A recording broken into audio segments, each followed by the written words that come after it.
Welcome to the EFS Modernization Project Training Video Series. This video covers the SR Child Provider Enrollment process.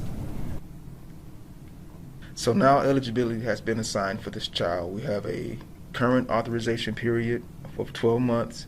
We're going to enroll the child with a provider. We're going to click on the Enroll button. And there are no current enrollments for this child, so we're going to add an enrollment. And we'll see here that this is the provider that the parent selected in the eligibility verification wizard on the family portal. So we want to select that provider, and we'll see that information shows up. This provider has a contract, and here's some additional information. As a coalition user, if you wanted to get more details about this provider, you could take their information, their profile ID, and do a search for this provider in EFS Mod. For the sake of this enrollment, we're going to continue on. The authorized unit of care that the parent has to pay for is part-time. We see both the full-time and part-time. We show both of these for in the cases where during the summer when the copay will flip from part-time to full-time care, the parent will be made aware of what both payments are. So during the school year, it's going to be $125. During the summer, it'll be $250. We're going to put the anticipated start date as tomorrow's start date or today's, or either date works. We can put the anticipated start date as long as the anticipated start date is not prior to the eligibility start date. So we're going to say it's for today.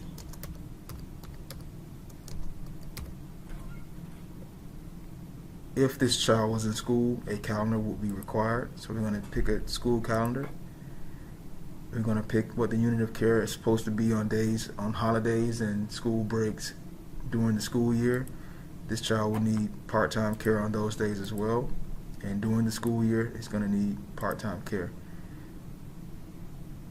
And we fill these in as well, so we're just going to say part-time every day.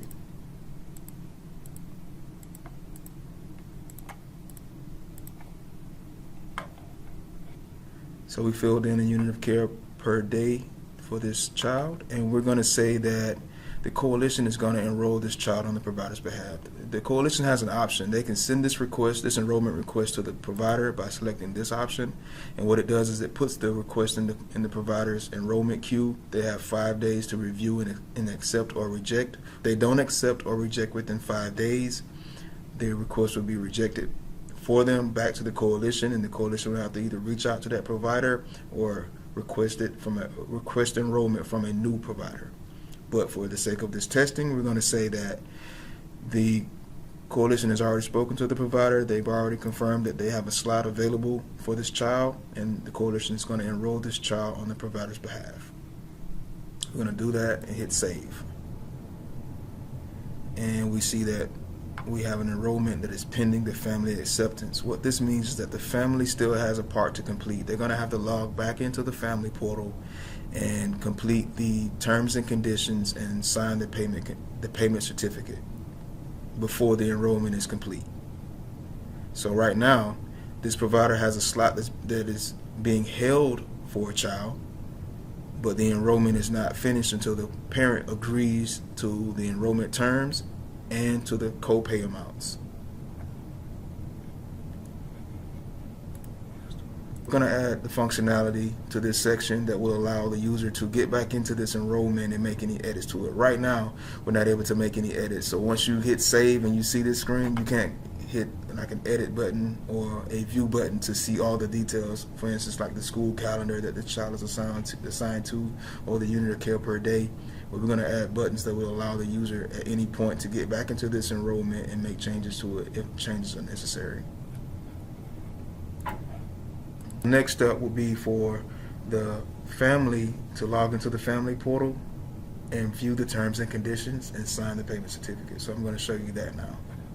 So now we're back on the family portal, and for the sake of testing, we can see this little testing only box showed up that's going to have this link in it for this child.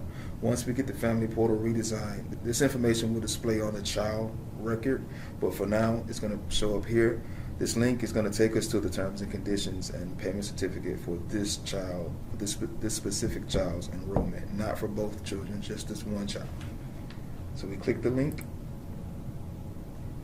And once we click that child's name on the link for the child's name, we're going to see the parental rights and responsibilities, terms and conditions display. It's going to be for Tulip Flowers, we saw her birthday, and the parent. And we want the family to go through and read these terms and conditions and check the boxes. We know it's a lot to read, but we want to ensure that they have read and understand before they agree to the next screen, which will be the payment certificate. So once they read, they check the boxes, and the boxes will collapse.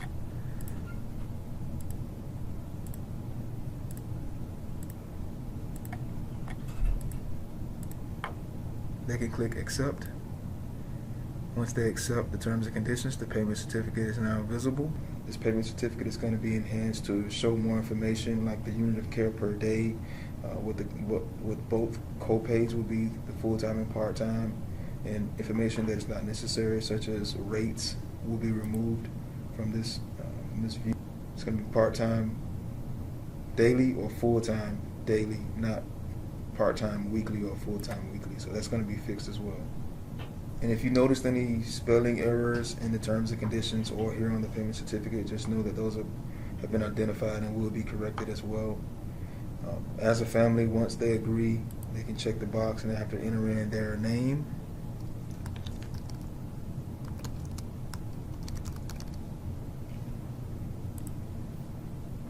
they click yes, and then they hit submit. Before they submit, they have to accept again.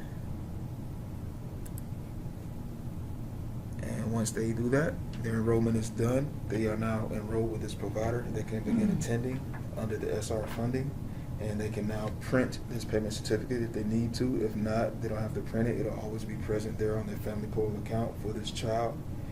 The provider will also get a copy of this payment certificate once the family has signed it, and the coalition will have a copy for this child on this child's record, as indicated here. So once that family submits it,